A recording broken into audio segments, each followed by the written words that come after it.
Hi there, and welcome to the latest edition of the Gersnet Weekly Podcast, the independent Rangers podcast, which is brought to you by fans for fans, and where the content is absolutely free.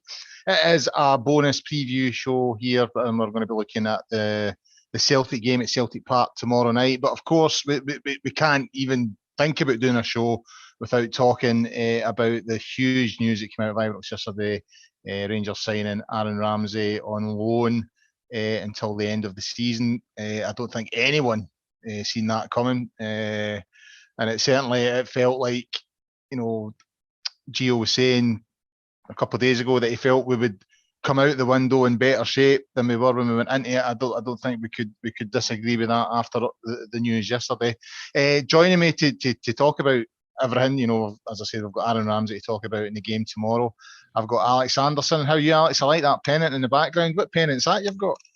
Some Italian team. I just throw up one every now and then. It's kind of black and white stripes. Right. They were giving us money for the show tonight, mate. They were financing the Ramsey deal as well. So aye, loads of lira.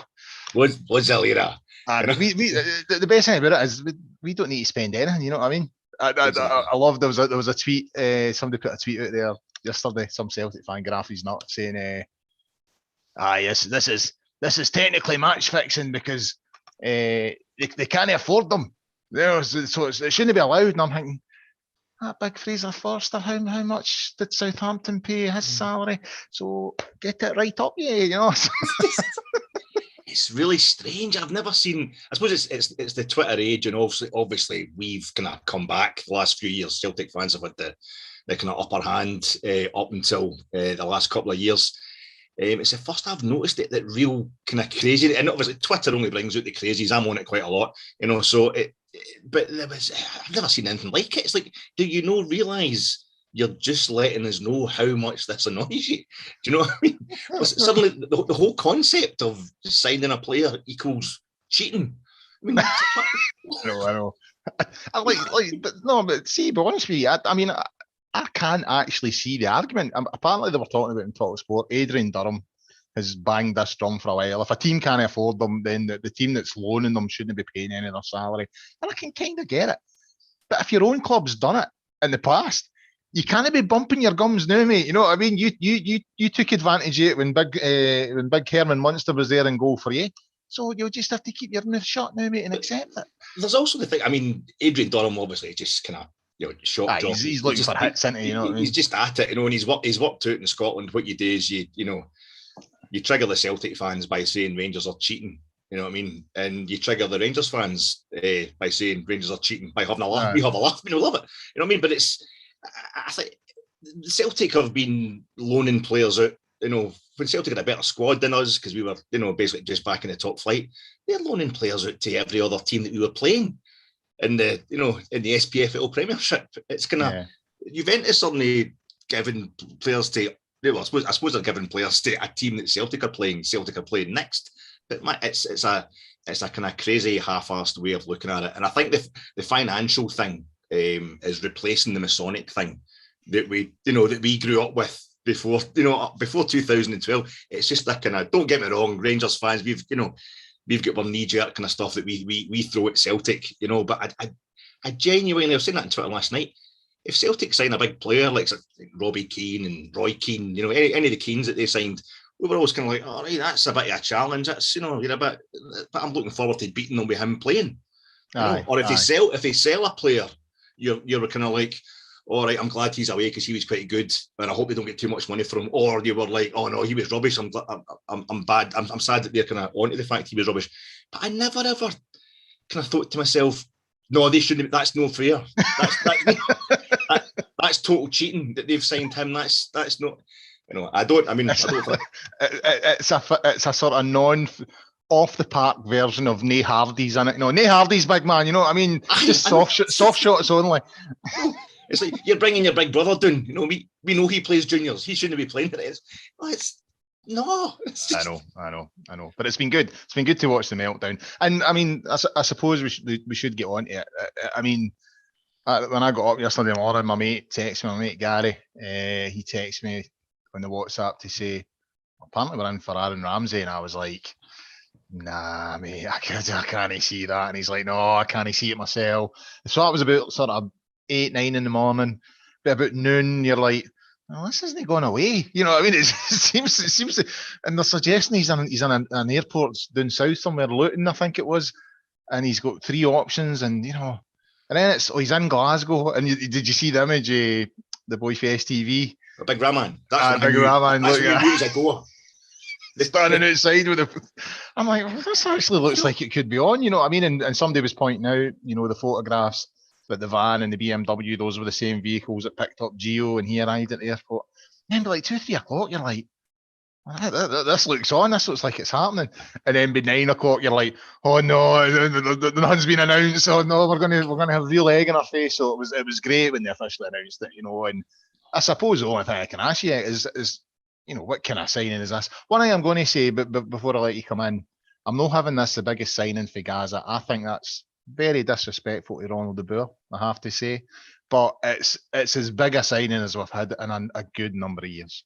I think though it's because it's that Gaza was the kind of signing where you didn't even have to be a football fan to appreciate. Oh my God, that Gascoigne's he's going to Rangers now. Aaron Ramsey's got nothing like the profile Gaza has, and we all love Gaza and no harm to him, but in a lot of ways that's a good thing because a lot of Gaza's profile wasn't the healthiest. The boy had problems, but I think for me it's the biggest signing since Gerrard. Because Gerrard wasn't a player. Yeah, we're kind of we're comparing it to great players, but I just feel as if it's another one of the wee kind of, even if he never plays a game for us, even if he is constantly injured and all these nightmare stories we're hearing about Aaron Ramsey, it's just the profile raising effect of the whole thing. It's like a wee booster shot to the Gerrard effect kind of wearing off now. There you go. This another Rangers are on the map again.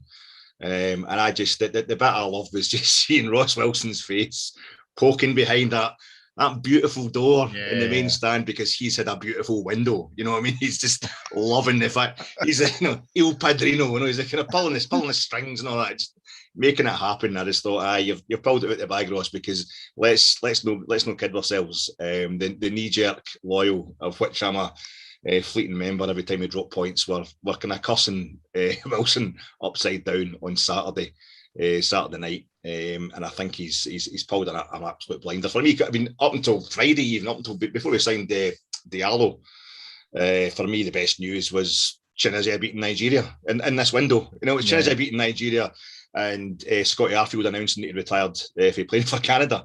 That was a kind of all right, your beauty. That's the good stuff. And if just as long as we could keep everybody after selling Nathan Patterson, that was absolutely fine. So to kind of knock it out the park yesterday and just get us all going. As you say, it's a slow realisation, but it wasn't a slow burner, it was a fast burner. It was just everybody's scoffing first thing in the morning. No way.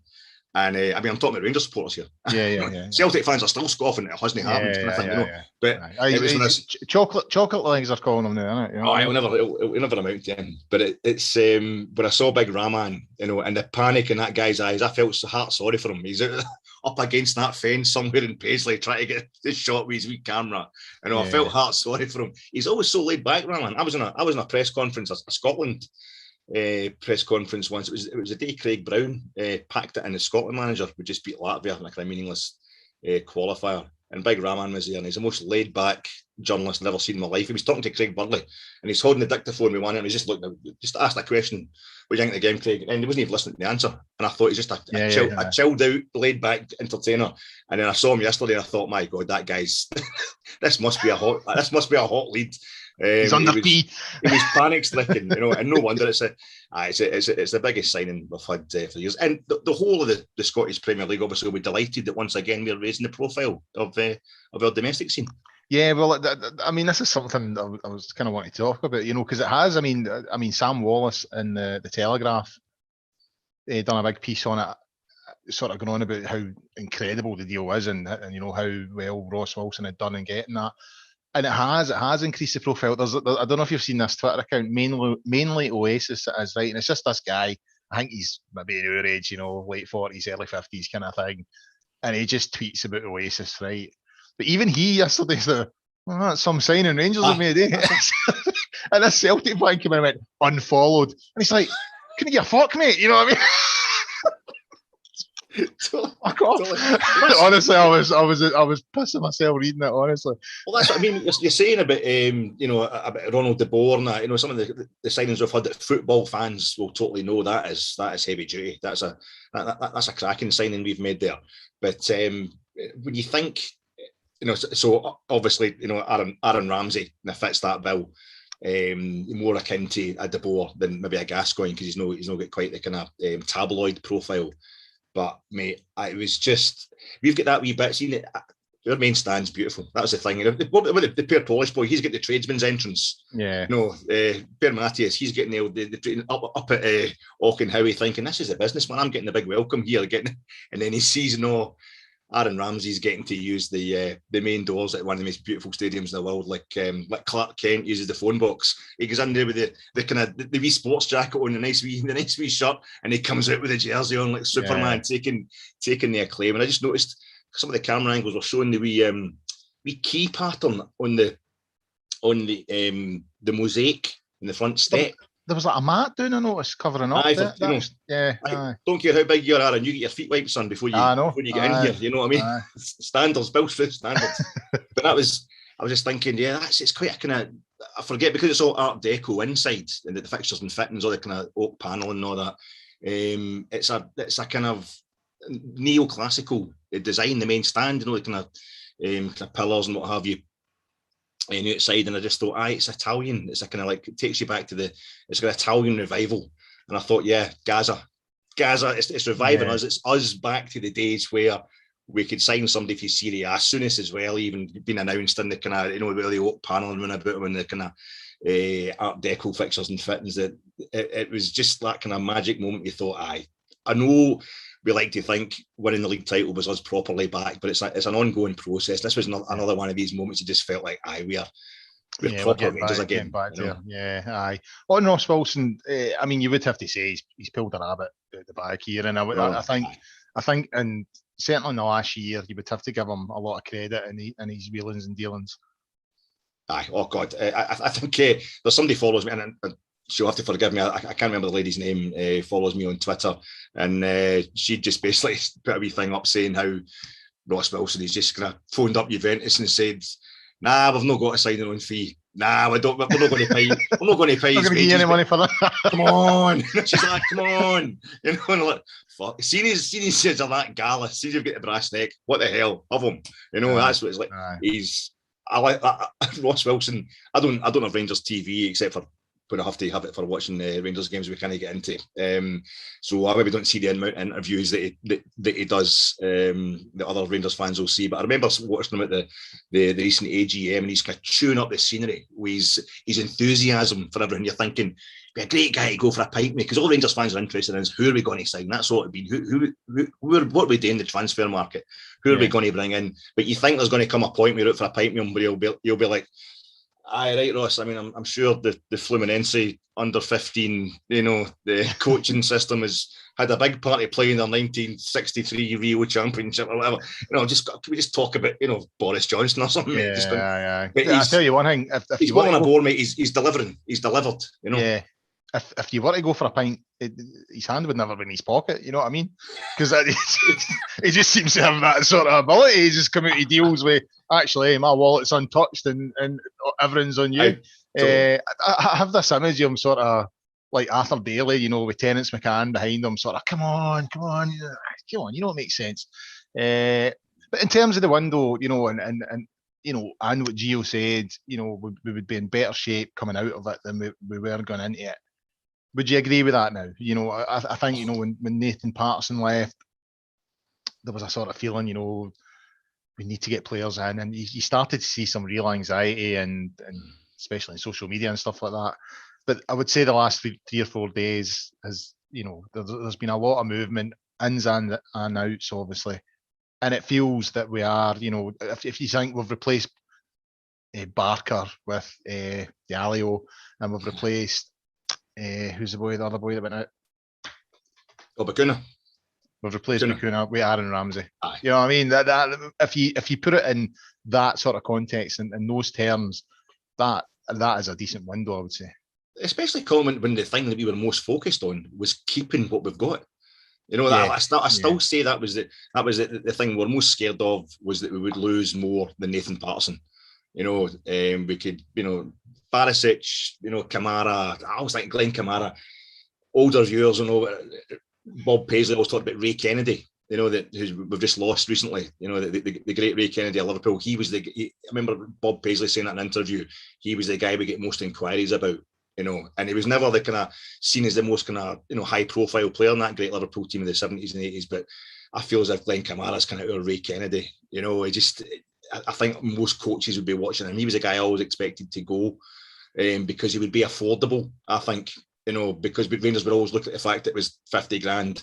So, you know, unlike, I think, you know, we're worried about Aribo. We were always worried about Alfredo maybe going, but they would, you know, command bigger fees because they're getting more established as somebody worth buying.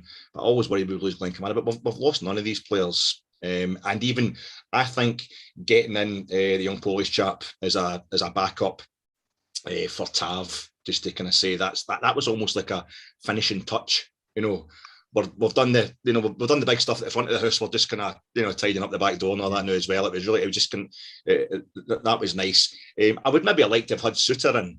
You know, maybe like to have actually got him. No, he's not even in the squad tonight. Actually, aye, so that's the thing. That's the thing with Suter. The old he's got an ankle injury. Maybe isn't he euphemistic? Because as we think, you know, the boys got an injury history. You know, and Rangers have got a history of, you know, buying injured players. But no harm to him in that respect. But I would still like to have had him here. But that's just a bonus. That would have been, that's just a wee nitpick. To buy the two players that we have bought, and I think it is short-termism, you know, but I don't think that's in the pejorative sense. I think it's short-termism, the kind of denotation as opposed to the connotation, because we've got the squad. We've been building this squad since Gerrard and Michael Beale arrived, you know, and they're at that point now where everything's kind of in place, that the pattern of play was set. We know what we're doing. It's all about adding to it. And as Dougie was quite rightly alluding to on Sunday night, the reason we're so frustrated with the result at Aberdeen, in particular the result in Saturday there at Ross County, was not just because they weren't good performances in their own right, but because this league title means so much. And I think this is the one. We've only got 3-4 months to make sure we get that 30 to 40 million pound that will let us, we can have a complete rebuild in the summer if we want, if we get into that Champions League. Yeah. So I think they're quite right just to get a couple of cracking players who can just regenerate the dressing room, you know, as much as anything else, can just, you know, get everybody on their toes. And I think Ross Wilson has had an absolute blinder on me. Yeah, he has. There's no doubt about it. It seems that tomorrow's game is it's going to come too soon for Ramsey, so it looks like we won't see him tomorrow. So you would imagine there's every chance he might make an appearance on Sunday against Hearts. You're a sort of knowledgeable man when it comes to football, Alex. Will this be the first time that Her Majesty and the Prince of Wales have shared a dressing room at Ibrox? Aye. See? Nice. You can't, honestly, you can't buy that material. Honestly. That is how we get that. This is the content folk are looking for me. That's the content folk are looking for. It makes you think as well. You know, it's outside the box. You know, it is. Aye. That's it. Now I'm thinking, and you're getting this content for free, by the way. I know. You know, it might not always be scandal. I'm thinking, well, he's also Rambo, isn't he? Yeah, that's the nickname he's got. I've seen Rambo at Ibrox, and Ray Wilkins squaring up to him when, to be honest, Bayern Munich gave us a runaround, big Alan McInally. But I thought Gerrard, that was the whole thing with him. He's gone for having a portrait of the Queen in the dressing room to actually having the Prince of Wales in the director's box at Villa Park. We've sent Gerrard so staunch that he's actually going about the country chasing royalty now. You know what I mean? Him and Carragher don't speak anymore apparently. Right, on till tomorrow night then. Big night, obviously. I mean, I'm on the Thompson's tea at the moment. I'll be on a different kind of brew at this time tomorrow, I would imagine. So, I mean, it's down to 2 points after Dingwall on Saturday. I mean, I think up until yesterday when Ramsey came in, I think there was a kind of feeling that this could be so vital. But I'm actually feeling quite confident now that even if we don't get the result that we want tomorrow and they do go top, I think we've got enough to keep going and catch that up again. It's a strange thing. The way I assess Rangers' chances in that game has usually got nothing to do with who's playing or anything like that. It's that crazy kind of just superstition riddled thing where if we have a bad result, I actually like us having a wee bad result before we go into an Old Firm game. You know, that kind of, and it's actually, when you look at the run we're on just now, since the break was moved, I think it's messed with my chi. I think it's maybe messed with the team's kind of chi as well. I think we've dropped the points at Aberdeen. That was a disappointing night. Turned into a great night against Livingston, you know, quite kind of manic at the end, you know, big celebrations, that cracking goal. So we're all high as kites. And then you're back down to earth with a bump at Ross County. And I'm thinking, well, we're due. This pattern's going to be Parkhead. We're going to come away delighted again. But the Ramsey thing's really messed that up because last night was a bit of a celebration. You know, it's a kind of separate sport in itself. Deadline day, you know, it's all about the football, but it becomes a kind of wee kind of all day cup final thing when it's you know, you're getting something like Ramsey coming in and it's taking a lot of your nervous energy away that we're all saving up for, you know, shouting at the telly tomorrow night.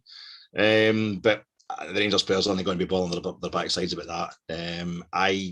I feel if we'd go out there with Ramsey playing, he's risking getting, you know, booted off the park straight away. It's going to be a hell of an atmosphere tomorrow night, and I think we're going to be like, you know, it's like turning up with your new trainers on at school. You want to avoid the kind of bad boys that are going to go and stand over your new trainers and make sure you get them manky. And we're going into the kind of bad boys playground tomorrow night. They've been hearing us. We've been giving it to them tight over social media for the last 24 hours. They're all very angry, so they'll be ready to rock. But I feel we've got the players who, and the kind of setup and the manager, will quite enjoy that. Yeah, you know what I mean. I think we want them to come on to us, you know. And I think the most comparable situation we've had this season, or under Gio anyway, so far, is probably Tynecastle. You know, the whole crowd's right on the park. Most of it hates you. You can't hear yourself thinking. And it kind of puts you in I would imagine, you know, having never played any kind of level of football, but I would imagine that puts you as a player on a kind of counter-punching mentality anyway. You know, so having a counter-attacking approach to the game it probably suits your kind of psychology at that moment. I mean, we get two early goals at Tynecastle. It's a different kettle of fish altogether, obviously, but in that's the most kind of comparable situation. I'd be quite happy for us to maybe sit a bit deeper. But use Aribo, use Arfield if he's picked, and try and go for it. And that's why I'm already thinking, we're maybe not getting into the team just now, but I'm already thinking maybe I'm expecting Sakala to be sitting on the bench again, waiting to replace Diallo while he again, you know, kind of finds his fitness after not playing a lot of first team football. Maybe expecting Fashion to come on second half, but I don't know. I think Frankie, our own Ross Wilson, Frankie, he was saying the day that he, you know, and he's quite right. Gio does always throw a curveball with a selection. And maybe Sakala would start instead of Roof and go through the middle. I don't know, but I'm looking forward to this. And as you were saying at the beginning, I think we're well placed for the rest of the season, however tomorrow goes. In terms of the squad, you know, it seems they might have a decision to make. Certainly, centre half, as I said earlier on, the game's arrived too early for Ramsey. Hollander's still out. You know, Big Bassey's been filling in at centre half, but Balogun's fit again. So, I mean, I know Bassey made that error on Saturday there, and it was a costly error. You know, it led to a goal and dropped points. But I think overall he's done a good job since he's been in there. So, do you think he'll change it now and bring in someone that's been out for a wee while, or will he go with the settled back four that he's had of late? Genuinely don't know. I don't mean that as an abdication of my duties as a fence sitters. A top notch pundit. You know what I mean? Don't know, mate. I don't know. But I had a thing with Calvin Bassey. I posted it a kind of daft thing on Twitter just before we restarted after the break against Aberdeen, and I felt that he kind of sums up my early feelings about Gio as well. Before the break, everything's going so well, almost too well. You know, the last thing Steven Gerrard did was against Ross County at Ibrox. The last thing he did was he switched Calvin to centre half just late on in the game against Ross County, and he put Nathan Patterson on at left back as if to say, this is stuff we can do. You know, we need to try this out when we can. He brought Ryan Jack on as well. His fight back for injury, and we immediately lost a goal because everybody was all at 6s and 7s, But it was good to get him played. And Calvin Bassey has risen and risen. To me, it was like he was just really grown into the left back role this season, and then he get moved to centre half, and that was kind of unfair. But he's done that well. But I feel as if the whole team has been on a kind of massive kind of bounce since Giovanni Van Bronckhorst arrived, and I felt as if Calvin Bassey looked amazing. He looks like kind of. He's got that thing where when he's playing at fullback, he kind of looks. He's almost got that kind of haunched, kind of chunky fullback thing, like Hugh Burns or something like that. Back to your era. Yeah. He just looks like a proper old, grizzly fullback. And then somehow when he moves to centre half, suddenly he looks a bit, 2 feet taller, and he's kind of, serene and what have you. He's got all the attributes you're looking for like Terry Butcher or something like that. He's definitely, he looks like a great player, but I feel as if the wee own goal against. When we're playing Lyon over in Lyon, by a dead rubber, the ball going off the bar at Tynecastle, he's getting better at bringing it forward. He's bringing the ball forward. He was making an ass of that a few times when he was in his early days as centre half, but he's getting better at that. And I feel as if we could have went to Pittodrie and Parkhead when we were supposed to go to these grounds while we were on that run and that total flow where we had Alfredo. That could have been a bit of momentum behind that's when you get road tested as a Rangers player and a manager. You get road tested at the two most traditionally difficult, hateful away venues we go to. That's when when you come through those two, still with your reputation intact. That's when you've got a proper player in your back. I don't think he did particularly brilliantly at Pittodrie, but didn't do particularly badly either. Everybody was at 6s and 7s for the goal. He eventually takes a kind of swipe at on Saturday, but I still feel just going a long way about the house's mate of saying no disrespect to Calvin. I think he's been superb, but it would not surprise me if Balogun goes in there tomorrow night, because I think Gio, a man who likes a zero, he likes to be pragmatic.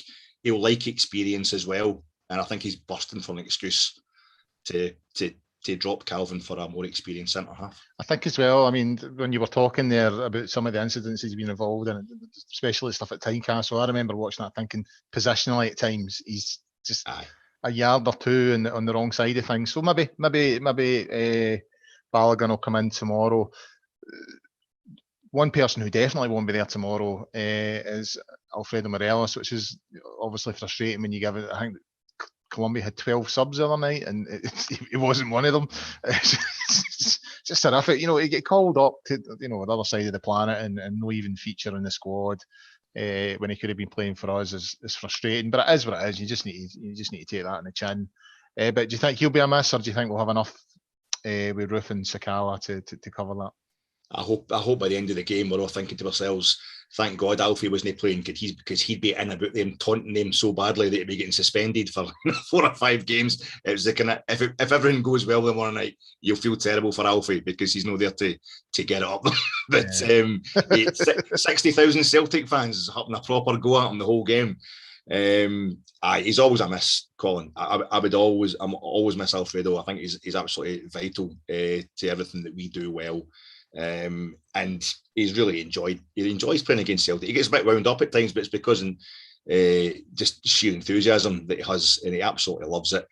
I think anything that Rangers do is 9 times out of 10 improved by having Alfredo Morelos involved in it. He's phenomenal. The one great thing is, we know that as frustrated as we are, we're not getting a game for Colombia, he will be absolutely beeling. Alfie will be totally raging. But he wants to play for his country. And they're a great country as well, Colombia. Fantastic to watch when they get going. It'd be a massive honour for him. This is what he's got to do. He's got to earn these stripes. It's just, we got Aribo. He was a guy we were worried about when they moved the fixture. When Celtic, whatever they did, when they suddenly showed a great concern for having fans inside stadiums, perhaps exploited the genuine financial need of other clubs in the league. I think we're mostly worried about not having a Rebo. It turns out it's Alfredo, who I think is a bigger miss in other games, but in this one perhaps, where it's maybe more about us holding the ball and keeping our nerve and playing a bit of football. It's like at Parkhead, they're always right on top of you. I think maybe having a Rebo in this situation slightly better than having Alfie if you had to pick between the two of them. But yeah, no, mate. Listen, I think Roof is fantastically experienced, really cool dude. He'll do his job, but we will miss Alfie. But I'm not as worried about it as I would have been. Alan McGregor as well. Gio faced a few questions today. Obviously, it's a couple of bad errors on Sunday. The first one especially, I thought was really bad, and maybe the catalyst for the whole day going wrong. You know what I mean? It was so unlike him. And the one at the end as well, you know, the injury time goal was a proper clanger. It's not like him though. And, you know, Van Bronckhorst was very staunch in his defence on the day, saying, you know, this guy has saved us so many points in the past. It's not even up for debate. This guy's in my team tomorrow. And I have to say, even though I mean, he has taken a wee bit of stick this season, McGregor. You know, he's not having a vintage season is probably the best way of describing it. But even still, I still think I would prefer him in goals tomorrow rather than McLaughlin. Aye, yeah. I mean, at first I thought that might be the curveball that Gio throws us, but then I saw the press conference today, and as you say, Gio's just not having it. It was one of the things, or two of the things, on Saturday. I mean, Rangers don't concede 3 goals in the league. That's the first time I think it's Motherwell at Fir Park at the beginning of Steven Gerrard's first season. Yeah. So that you're looking at 3.5 years ago, kind of August 2018 or whatever. I think that's the first time we conceded 3 goals, and it was one of the ones where we will have been shouting and screaming at the telly or whatever. But I think when it's Alan McGregor making 2 mistakes like that, everybody just kind of sits and goes, "Oh Jesus, what's?" Yeah. It's kind of like what's happened there. It is so not like him. We've noticed maybe like the game against Malmo, Ibrox positionally, we're thinking a bit questionable. You know, he had a proper rick against Hearts at Ibrox this season. Was it Motherwell?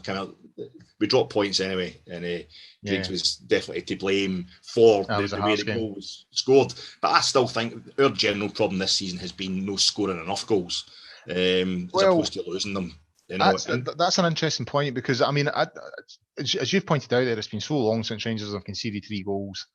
And there was a wee bit of debate in the comment section of the show for Sunday night there. You know, I think John had said, you know, it's just one of those things, you know, 3 very obvious errors, 3 individual errors that normally never happens have led to goals. It's you can't legislate for it. And this guy came in and went, just one of the things, ha ha ha, as if that's nonsense. It was a shocking display. I would actually argue it wasn't a shocking display, especially second half. I thought Rangers played really, really well in the second half. And if you take those 3 individual errors out of the equation, Rangers win the game quite comfortably. But I would also say that, you know, obviously the bulk of the sort of spotlight in terms of who's responsible for dropping points on Saturday falls on the guys who made the individual errors. But I would also say we squandered a lot of chances on Saturday, and I don't think the strikers can. When it was 3-2, we had, you know, a few chances to put that game to bed, and we didn't do it. So as much as the 3 guys or the 2 guys that you know had their blunders, yeah, they've got to hold their hands up and you know, take the flack that's coming their way. I also think you've got to look at the amount of chances we had, and we just couldn't put that team to bed. So I would agree, it's obviously it's the players involved here to blame, but not totally. You know what I mean? There's something's been happening since we come back into the top flight, Colin. We are, even last season when it was like remarkable, and when our form was absolutely off the chart, it was amazing. We have this thing of we never do the equalising in games like that. It's never like, oh, we've had a bad game and, you know, Al McGregor makes his 2 mistakes in the first half and we're 3-2 down, and then we equalise in injury time. Yeah. You know, when you're like, oh well, at least it was a point. I've said this before in the pod. I think I can only remember Eaton scoring one of his many goals against Motherwell at Fir Park last season, and about March time. Well, must have been February. I think the league was already. I don't know if it was already won or it was almost won. Yeah. And we'll just think about the unbeaten record. And I think it was at 75 minutes or something we scored the equaliser. And even then you're thinking, well, there's another quarter minute to go, we should push on and get the winner. So there's still frustration there, but then we seem to be really high maintenance. And I don't know if it's a kind of undertow from the whole infrastructure going with the liquidation, but we seem to have been, even to go back before Gerrard arrived, the last game before Gerrard, the 5 each game with Hibs, where we're 5-3 up. We, you know, the number of horrible last minute equalisers, Hamilton Accies last season, St Johnstone in the Cup, obviously, it was just pantomime stuff. Even we go a goal up, you know, 2 minutes before that. The St Mirren game as well, the cup game. And for me as well, I'm sitting in Saturday going, this is just how will we give away the corner? We always give away the corner. And no matter how little injury time's left or where we have the ball in the park, we could be on the opposition goal line, and we've hit 97 minutes injury time. We'll still manage to give away a corner before the end. But it's the vast majority of times we get away with it, and we've earned the right to more than to get away with it. But I just think we have this kind of thing where we set ourselves up. It's something you feel that we need to be 2 goals up before we're kind of secure, which is quite amazing. I know they say that you have to have a lot of narrow wins, obviously a lot of kind of dug out wins if you're going to win the league. But you need to have a few, give teams a kind of hiding, kind of regularly as well to create that energy. And it means that despite the fact that we had a record-breaking season last year, and probably the greatest season of my life in terms of everything that it meant, you still spent a lot of time chewing your nails, and worried and shouting at Rangers out of sheer fear, for them and for yourself. No any genuine frustration. But I think we could always do with scoring a few more goals, as you say. Big Eaton was involved in the lovely build up to the first goal in Saturday, but it kind of summed it up that we're all saying, I was tweeting, Big Eaton's got to go off, and we're going to get Roof on. He could have had a hat trick by now. And the first thing that happens when Roof comes on is Borna pits over a corner. It misses everybody. Roof comes in at the back post, but he's a foot too small to get to it. And you're thinking, Big Eaton would have buried that. It's just so we just need to get the shooting boots on a bit more regularly, because we have been maintaining the 0 when Gio first arrived. But I think we've been leaking a few goals. That's 4 goals we've lost in the last 2 away games. And we're going to a ground tomorrow night where, ironically, Celtic's starting the season as the kind of, bohemian, all guns blazing, we'll score 5 for the opposition, could score 4. They're struggling to score just now. Yeah. So it's the 2 teams are going against type at the moment, so it's becoming quite interesting. That's what you've led me into the next topic quite well. Sort of looking at Celtic today in terms of their form, they've won 5 out of the last 6. But they are getting a bit of the rub of the green at the moment. A late winner at Dingwall. I think Boyce missed a penalty against them last week at Tynecastle. A very late winner again on Saturday there. As you say, Ange has this image of this free flowing, scores 5, concedes 3, all that kind of thing. But it's not really working out like that at the moment. They're having to dig in for wins. And you would have to say that they're getting them. But I also think that gives us hope going there tomorrow. I think this team Murray is as good as they think they are. Aye, and then I think, like I'm saying earlier, that kind of counterintuitive thing, or basically downright superstitious thing, based on a kind of misremembering of so many Old Firm games that I've watched through the years. You almost think having too sensational a result before you go into an Old Firm game might distract you. And I'm seeing the Aaron Ramsey signing has been a result that might distract us. It might, take your feet off the ground, because you need to be ready. You need to be ready to go, just totally focused on the game itself. But I'll never say I was glad to see Celtic winning, especially in such a tight title race. But on Saturday, the way they won, I saw some, I don't know if it's BBC Scotland describing it as momentous, them getting the goal, and it all seems very romantic and very typical Celtic, the 1988 double winning team and all that scoring the goals and in the last minute that turn games around. But I'm thinking they've had that momentousness too early.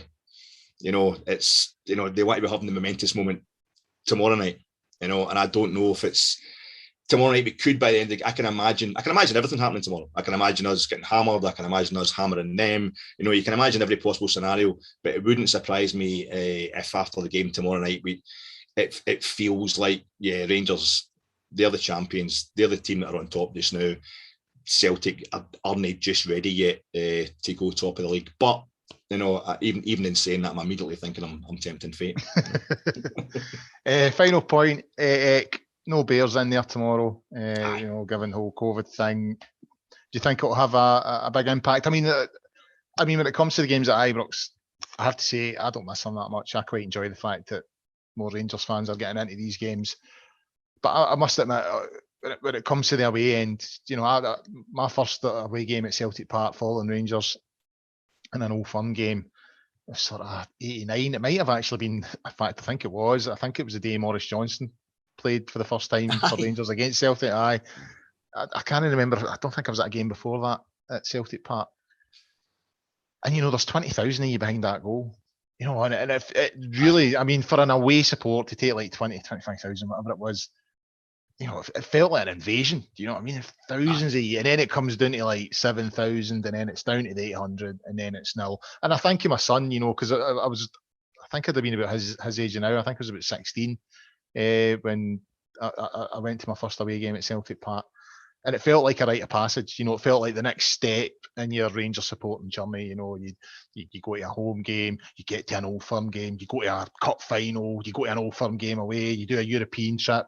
There's all these wee steps that you take, and that certainly felt like a step in mine, and it was such a momentous day. I mean, they were going after nut at Johnson, like it was fucking brilliant. But on that side of it, it's slightly frustrating, and I do think it puts a different spin on it tomorrow night, knowing that the Bears aren't going to be there. I know it's. I remember I was at that game as well.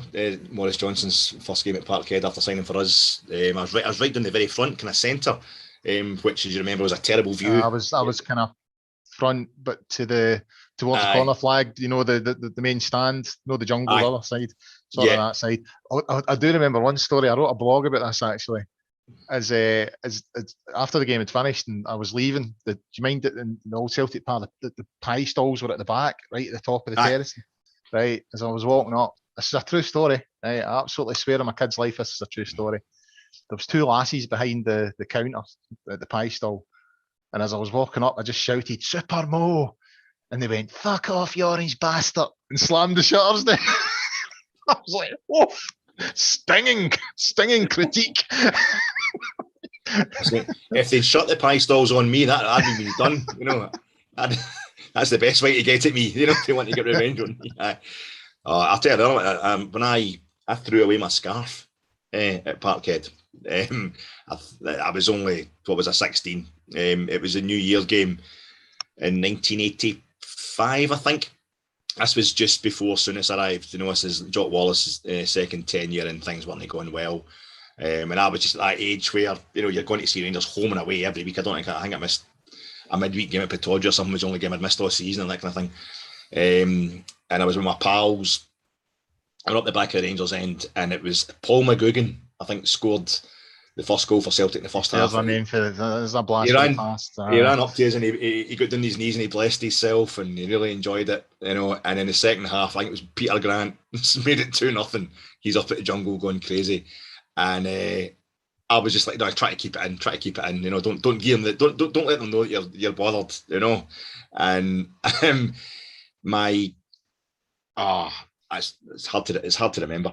But at the end, Derek Ferguson was my hero at that point. And he gets subbed. Jock Wallace took him off, and that was it. I just Jock Wallace. I mean, I think you might know what he's doing. You know what I mean? Yeah. His experience was quite good, Jock. But I'm like, that's a fucking character. And I did that way. I couldn't think what to do. My whole life was Rangers. Probably didn't have a girlfriend at the time. It was just everything was Rangers. And this was just I couldn't take it. The scarf copped it, did it? Scarf came on, hurled it. Up the back of the size of the Rangers end at Parkhead, like this wee scarf's going to make it to the front. It landed in amongst the humanity down in front of me. And within about 2 minutes, I tried to put the staunch face on it. I'm disgusted, and that's tell everybody. And within 2 minutes, I was like, my gran got me that scarf. Like my nana, my Catholic nana had got me that scarf in 1978 or something like that. And I was just ashamed of myself. My mates are looking at me like, that's a bit much, And we're traipsing out the old bus park at Parkhead, and I've blogged about this as well. Fella comes up to me. I just noticed a fella in front of me, and he had his own scarf on. He was carrying a scarf, and my scarf, I've never seen anybody else with it. I said, I've got it over there. I'm not reach for it, but it's got red, white, and blue bar scarf, and it's got red, white, and blue tassels. Right. The really common red, white, and blue bar scarf, but everybody's either go all white, all blue, or all red tassels. Right. I've never seen anybody else with one with red, white, and blue tassels. I didn't realise that was unique until I said to the guy, and it also had a patch on it as well, a Black Rangers badge on it. Hey, pal, is that you? And it turned out the guy's from Northern Ireland. He was a few years, he was, probably early 20s, but he seemed like an old man to me. And he just turned around and he went, don't you ever do that again. And he fired it straight into me. I'll know, mate, I'll know. And the next week we beat Dundee 5-0, and then Souness arrived a couple of months later, and it was like the gods were saying, right, you've had your low moments, it's all gravy for now on. It's all going to be good now. It's a shame we'll not be there tomorrow, but we'll miss them. The short answer is we will miss them, we'll miss the away support. But I think at Parkhead, the acoustics were never, you were either shoved up in that wee corner when it was all seated, or the track always made it kind of, we were always like a distant roar when you watched it back on telly. I think cognitive dissonance FC, there's a lot of they don't want to be there the morning night because this is a brand new club they're playing. Yeah. Confused with general dislike and a love of the Rangers Celtic derby, the Celtic Rangers derby. I don't know. I think if we can just ride the storm that you always get at Parkhead for the first 10 minutes, you can always tell how Rangers are going to do at Parkhead within the first 10 minutes. I think if we get a few attacks in, you can end up sometimes the whole crowd being one support, you can end up becoming a bit of a library if things aren't going too well. Well, I thought it was a bit like that at Ibrox in September there, when we never got the goal sort of in the first sort of 20-25 minutes. And obviously Kyogo was saying that he was on form and all the rest of it. The longer it went on, I just thought the nerves started to get into the place a wee bit, and it wasn't until Hollander got the goal that it all came back again. So hopefully that'll happen. Hopefully, as you say, first 10-15 minutes, silence the crowd, and then start to hit them on the counter. And you never know. You just never know. Anyway, I think that's time for us now just to wrap it up. So big thanks to Alex Anderson for his contribution there as always. Great stuff. We were live tonight. It's the Tuesday. I'm all out of the show. It's a Tuesday night. It's a Tuesday night, isn't it? It's a Tuesday night. But the pod will be available to stream and download on a variety of platforms tomorrow, including Acast, iTunes, YouTube, Castbox, Stitcher, Spotify. Guys, wherever you are watching the game tomorrow night, have a good night. Hopefully we'll get a result. If not, it's not the be all and end all. The Prince of William will sort it. You heard it here first.